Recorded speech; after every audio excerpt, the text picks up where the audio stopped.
Got your hat. Got your hat. Got your hat. Chill.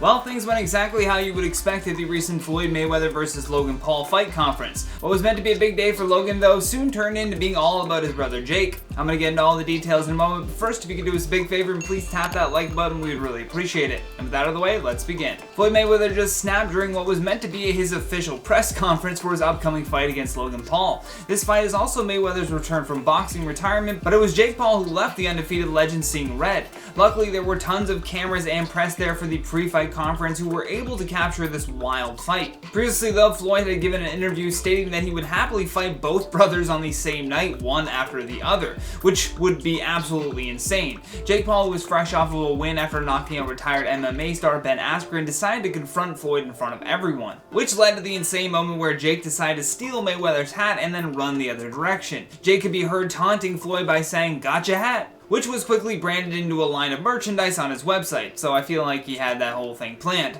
The fight was quickly separated by opposing fight camps who did their best to not just hold back Floyd, but Logan as well, and it was such a strange chain of events. You had Logan charging after Floyd, and Floyd charging after Jake, but with everyone in the middle and all of the cameras, it just looked like pure chaos. After he wasn't able to get his hat back right away, Mayweather could be heard shouting, "Don't disrespect me like that, you don't know who you're playing with," adding, "I'm gonna kill that mother when I catch you. Are you crazy? You don't know who you're playing with." I mean, he was really going off. Later on, Jake had uploaded some videos and photos to his Instagram account where you can see bruising and welting around his eye. Along with that, the collar and his whole shirt is just stretched out from that confrontation, most likely from people trying to grab onto him just to get the hat back. But let's not forget here that this fight coming up on June 6th is about Logan Paul versus Floyd Mayweather. You think that just went down? I'm not controversial, make no mistake. We're formed right here. My brother, on the other hand, he got a hat collection, you see?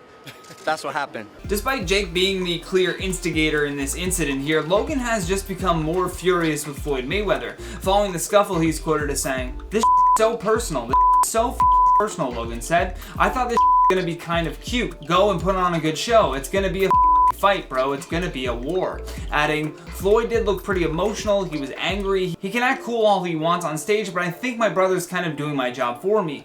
I don't know though if they can necessarily psych out one of the greatest boxers of all time." Not only was Floyd undefeated in his career as a boxer, but he's returned from retirement on numerous occasions for these very lucrative exhibition events. Back in August of 2017, he broke box office records and fought Conor McGregor, for which he won via TKO in the 10th round. Then on New Year's Eve in 2018, he knocked out a Japanese kickboxer in a crossover event. Although that match was heavily criticized for being a complete mismatch, Mayweather had put the Japanese star down 3 times in under 2 minutes before his team finally threw in the towel to stop the fight. And for that fight, it was reported that he only made $9 million.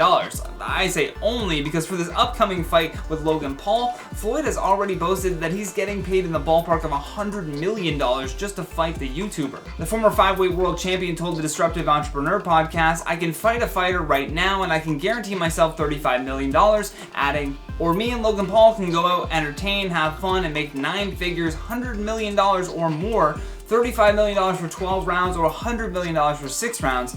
Big difference." So I think regardless, Floyd is considering this fight to be a huge win for him. I mean, this kind of money is literally going to change his net worth, and he can thank Logan Paul for that. Also, one more thing before we move on to those comments. An article this morning just announced that Jake Paul has been banned from attending his brother's fight on June 6th. Matthew Cooper of the Daily Mirror reported Logan delivered the news to Jake in an Instagram story after the hat incident. "They're not letting you into the fight," Logan said. "You're literally banned from the Hard Rock Stadium on June 6th. Jake replied, "Swipe up, I'll buy the fight, I don't care." With that though, let's check out some of your comments from the video titled "Entitled Karen Influencer Charged with Lying to Police After This." Elite Nicole says, "I'm just so happy that the cops didn't just run with her story, but instead did their job so that this innocent couple didn't end up in jail over a disgusting lie. Shaking my head, people are sick and weird." Yeah, it was certainly weird that she just went right back out to her car and concocted this story with zero evidence. Good job on the cops there for doing their job. Daniel Claw says, "This lady pretty much had it coming. She basically lied and tried to get a couple of nice people into trouble for something they did not do." I completely agree, and like I said before, thanks to the police for doing their job on that one. And also, those CCTV cameras certainly helped to prove that they were just at the cash actually purchasing something, not like the lady had suggested. T-Bean says, "Imagine going shopping and now you got cops at your door." I can't even imagine. Absolutely terrible. Garlic Bread says, "These Karens be doing anything for fame these days." I'd be doing anything for garlic bread these days too, you know? Hannah says influencers and clout are the real pandemic. I mean, yeah, it seems like it, right? We'll address that one next though, one pandemic at a time. But for now, that has been today's video, guys. Thank you so much for watching. I've been your host, Johnny Rogers, and until next time, stay classy, YouTube.